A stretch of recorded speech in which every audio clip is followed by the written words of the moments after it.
నిజంగా ఊహించాలి మీరంతా ఎక్కువ వస్తారని. Thank you for coming. ఈ రోజున ఎవరు చెప్పాలంటే చాలా చాలా ఆనందంగా ఉంది.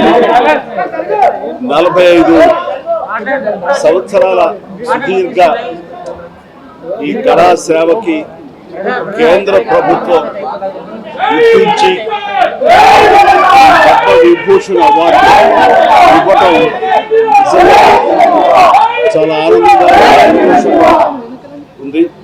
సో భారత ప్రభుత్వానికి దానికి వెనకుండి ఈ అవార్డు రావడానికి కారణభూతులైన ప్రతి ఒక్కరికి నా హృదయపూర్వక ధన్యవాదాలు తెలియజేస్తున్నాను.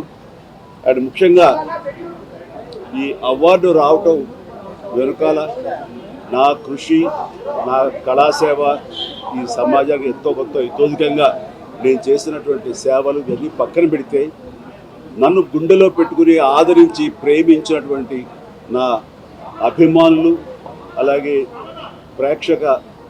ప్రేక్షకులు, అలాగే నాకు ఎన్నో అవకాశాలు ఇచ్చి ఈ రోజున నన్ను నేను ఇలాగా తీర్చిదిద్దుకోవడానికి కారణభూతమైనటువంటి నా డైరెక్టర్స్కి, నా నిర్మాతలకి, నా ఇతర టెక్నీషియన్స్కి, ప్రతి ఒక్కరికి ఎవరైతే దోహదపడ్డారో ప్రతి ఒక్కరికి నేను ధన్యవాదాలు తెలియజేసుకుంటూ ఈ అవార్డ్ ఇదంతా వారి సహకారం నేను ఈ ఎత్తుకు ఎదగడానికి కారణమైనటువంటి వారందరిది. కాబట్టి ఈ సందర్భంగా మరొకసారి నా సంతోషాన్ని తెలియజేసుకుంటూ నేను ధన్యవాదాలు తెలియజేసుకున్నాను. Thank you so much. ఏ టైంకి ఏం రావాలో అది వస్తుంది తప్ప అది రావాలని ఆశ పెడితే వచ్చేది కాదు. ఏమండి నిజంగా ఇది వారికి ఎంతైనా రావడం సముచితం, రావాలని నేను కూడా మనస్ఫూర్తిగా అభిలషిస్తున్నాను, రావాలని కోరుకుంటున్నాను. అది ప్రభుత్వ పరంగా చేస్తే కనుక త్వరితగతిన ఇది సాకారం అవుతుంది. అండ్ డెఫినెట్గా ఎంతైనా సరే అటు ఎంజీఆర్ గారికి వచ్చినప్పుడు వీరికి రావటం కూడా అంతకంత సముచితం అని అది ఆనందదాయకం. దానికి నేను ఎదురు చూస్తుంటాను, నేను కోరుకుంటున్నాను రామారావు గారికి భారతరత్న రావాలి.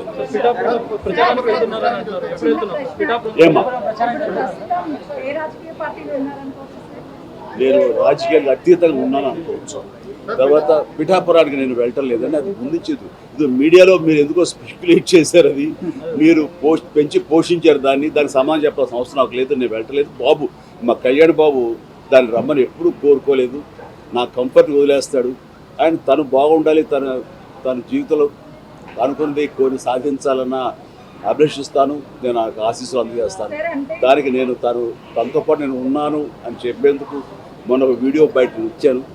అండ్ ఖచ్చితంగా మా తమ్ముడి యొక్క అభివృద్ధిని, మా తమ్ముడు రాజకీయంగా ఎదగటానికి ఎప్పుడు మా కుటుంబ సభ్యులు మేము మనస్ఫూర్తిగా మనసావాచా కోరుకుంటాం.